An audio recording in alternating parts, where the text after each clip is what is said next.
History of Florence and of the Affairs of Italy, Book 3, Chapter 4, by Niccolo Machiavelli, narrated by American Mail 1 and published by Logos Ex Machina Archive. At daybreak on the 21st of July, there did not appear in the piazza of 80 men in arms friendly to the Signory, and not one of the Gonfaloniers, for knowing the whole city to be in a state of insurrection, they were afraid to leave their homes. The first body of plebeians that made its appearance was that which had assembled at San Pietro Maggiore, but the armed force did not venture to attack them. Then came the other multitudes, and finding no opposition, they loudly demanded their prisoners from the Signory, and being resolved to have them by force if they were not yielded to their threats, they burned the house of Luigi Gardini, and the Signory, for fear of greater mischief, set them at liberty. With this addition to their strength they took the Gonfalon of justice from the bear, and under the shadow of authority which it gave them, burned the houses of many citizens, selecting those whose owners had publicly or privately excited their hatred. Many citizens, to avenge themselves for private injuries, conducted them to the houses of their enemies. For it was quite sufficient to ensure its destruction, if a single voice from the mob called out, "To the house of such a one," or if he who bore the Gonfalon took the road toward it. All the documents belonging to the woolen trade were burned, and after the commission of much violence, by way of associating it with something laudable, Salvestro de' Medici and 63 other citizens were made knights, among whom were Benedetto and Antonio degli Alberti, Thomas Strozzi, and others similar to their friends, though many received the honor against their wills. It was a remarkable peculiarity of the rites that many who had their houses burned were on the same day, and by the same party made knights. So close were the kindness and the injury together. This circumstance occurred to Luigi Gardini, Gonfalonier of Justice.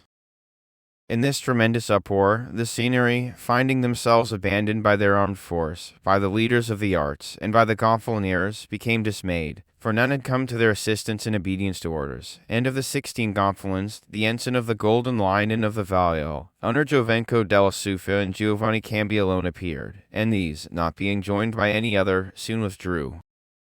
Of the citizens, on the other hand, some, seeing the fury of this unreasonable multitude and the palace abandoned, remained within doors. Others followed the armed mob, in the hope that by being among them,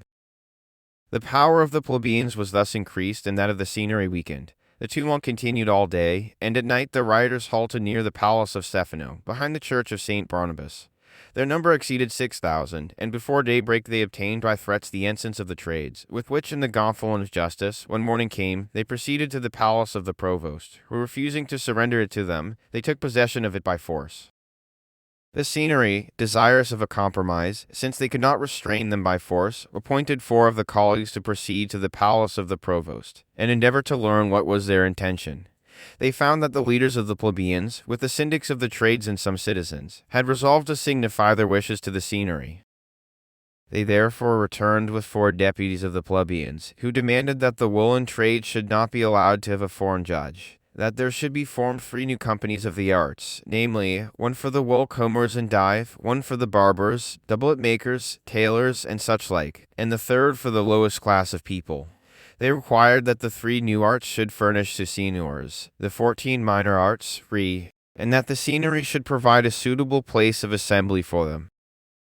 They also made it a condition that no member of these companies should be expected during 2 years to pay any debt that amounted to less than 50 ducats, that the bank should take no interest on loans already contracted, and that only the principal sum should be demanded, that the condemned and the banished should be forgiven, and the admonished should be restored to participation in the honors of government. Besides these, many other articles were stipulated in favor of their friends, and a requisition made that many of their enemies should be exiled and admonished.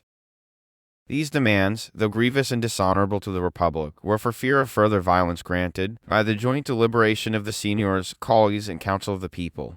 But in order to give it full effect, it was requisite that the council of the commune should also give its consent, and, as they could not assemble to councils during the same day, it was necessary to defer it till the morrow. However, the trades appeared content, the plebeians satisfied, and both promised that these laws being confirmed, every disturbance should cease.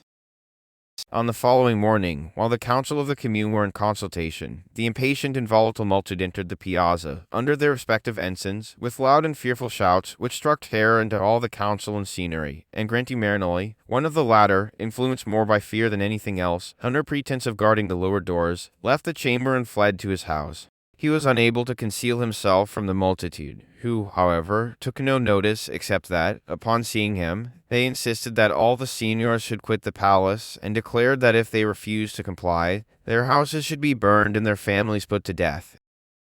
The law had now been passed. The seniors were in their own apartments. The council had descended from the chamber, and without leaving the palace, hopeless of saving the city, they remained in the lodges and courts below, overwhelmed with grief at seeing such depravity in the multitude, and such perversity or fear in those who might either have restrained or suppressed them. The Signory, too, were dismayed and fearful for the safety of their country, finding themselves abandoned by one of their associates, and without any aid or even advice, when, at this moment of uncertainty as to what was about to happen, or what would be best to be done, Thomas Strozzi and Benedetto Alberti, either from motives of ambition, being desirous of remaining masters of the palace, or because they thought it the most advisable step, persuaded them to give way to the popular impulse, and withdraw privately to their homes. This advice, given by those who had been the leaders of the tumult, although the others yielded, filled Alimino Agili and Niccolo del Bene, two of the seniors, with anger, and, resuming a little vigor, they said that if the others would withdraw they could not help it, but they would remain as long as they continued in office, if they did not in the meantime lose their lives. These dissensions redoubled the fears of the Signory and the rage of the people, so that the Gonfalonier, disposed rather to conclude his magistracy in dishonor than in danger, recommended himself to the care of Thomas Strozzi, who withdrew him from the palace and conducted him to his house. The other seniors were, one after another, conveyed in the same manner, so that Alimino and Niccolo, not to appear more valiant than wise, seeing themselves left alone, also retired, and the palace fell into the hands of the plebeians and the 8 commissioners of war, who had not yet laid down their authority. When the plebeians entered the palace, the standard of the Gonfalonier of justice was in the hands of Michael di Lando, a woolcomber. This man, barefoot, with scarcely anything upon him, and the rabble at his heels, ascended the staircase, and, having entered the audience chamber of the Signory, he stopped, and turning to the multitude said, "You see this palace is now yours, and the city is in your power. What do you think ought to be done?" To which they replied, they would have him for their Gonfalonier and lord, and that he should govern them in the city as he thought best. Michael accepted the command, and, as he was a cool and sagacious man, more favored by nature than by fortune, he resolved to compose the tumult, and restore peace to the city, to occupy the minds of the people, and give himself time to make some arrangement. He ordered that one Nudo, who had been appointed Bargello, or sheriff, by Lapo di Castiglionchio, should be sought. The greater part of his followers went to execute this commission, and, to commence with justice the government he had acquired by favor, he commanded that no one should either burn or steal anything, while, to strike terror into all, he caused a gallows to be erected in the court of the palace. He began the reform of government by deposing the syndics of the trades, and appointing new ones. He deprived the Signory and the colleagues of their magistracy, and burned the balloting purses containing the names of those eligible to office under the former government. In the meantime, Ser Nudo, being brought by the mob into the court, was suspended from the gallows by 1 foot, and those around having torn him to pieces, in little more than a moment nothing remained of him but the foot by which he had been tied. The 8 commissioners of war, on the other hand, thinking themselves, after the departure of the seniors, left sole masters of the city, had already formed a new Signory, but Michael, on hearing this, sent them in order to quit the palace immediately, for he wished to show that he governed Florence without their assistance. He then assembled the syndics of the trades, and created as a Signory 4 from the lowest plebeians, 2 from the major, and 2 from the minor trades. Besides this, he made a new selection of names for the balloting purses, and divided the state into 3 parts, one composed of the new trades, another of the minor, and the third of the major trades. He gave to Salvestro de' Medici the revenue of the shops upon the old bridge. For himself he took the provostry of Empoli, and conferred benefits upon many other citizens, friends of the plebeians, not so much for the purpose of rewarding their labors, as that they might serve to screen him from envy. It seemed to the plebeians that Michael, in his reformation of the state, had too much favored the higher ranks of the people, and that themselves had not a sufficient share in the government to enable them to preserve it, and hence, prompted by their usual audacity, they again took arms, and coming tumultuously into the court of the palace, each body under their particular ensigns, insisted that the Signory should immediately descend and consider new means for advancing their well-being and security. Niccolo, deserving their arrogance, was unwilling to provoke them, but without further yielding to their request, blamed the manner in which it was made, advised them to lay down their arms, and promised that then would be conceded to them, what otherwise, for the dignity of the state, most of necessity be withheld. The multitude, enraged at this reply, withdrew to Santa Maria Novella, where they appointed 8 leaders for their party, with officers and other regulations to ensure influence and respect, so that the city possessed governments and was under the direction of 2 distinct powers.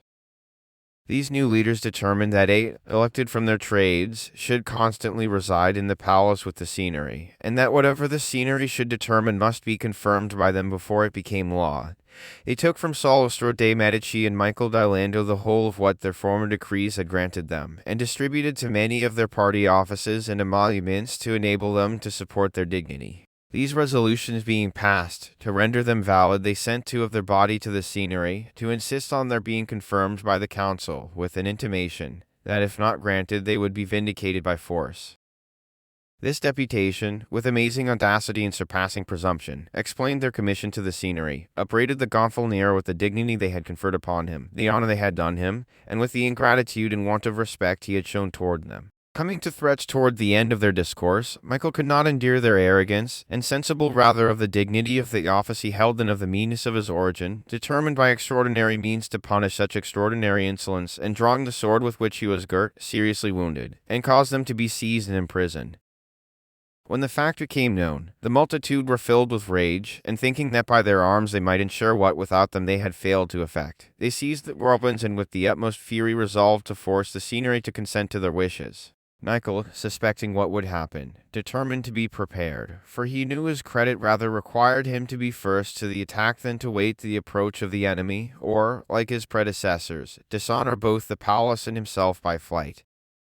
He therefore drew together a good number of citizens, for many began to see their error, mounted on horseback, and followed by crowds of armed men, proceeded to Santa Maria Novella to encounter his adversaries. The plebeians, who as before observed were influenced by a similar desire, had set out about the same time as Michael, and it happened that as each took a different route, they did not meet in their way, and Michael, upon his return, found the piazza in their possession. The contest was now for the palace, and joining in the fight, he soon vanquished them, drove part of them out of the city, and compelled the rest to throw down their arms and escape or conceal themselves, as well as they could. Having thus gained the victory, the tumults were composed solely by the talents of the Gonfalonier, who in courage, prudence, and generosity surpassed every other citizen of his time, and deserves to be enumerated among the glorious few who have greatly benefited their country, for had he possessed either malice or ambition, the Republic would have been completely ruined, and the city must have fallen under greater tyranny than that of the Duke of Athens. But his goodness never allowed a thought to enter his mind opposed to the universal welfare. His prudence enabled him to conduct affairs in such a manner that a great majority of his own faction reposed the most entire confidence in him, and he kept the rest in awe by the influence of his authority. These qualities subdued the plebeians, and opened the eyes of the superior officers, who considered how great must be the folly of those who, having overcome the pride of the nobility, could endure to submit to the nauseous rule of the rabble.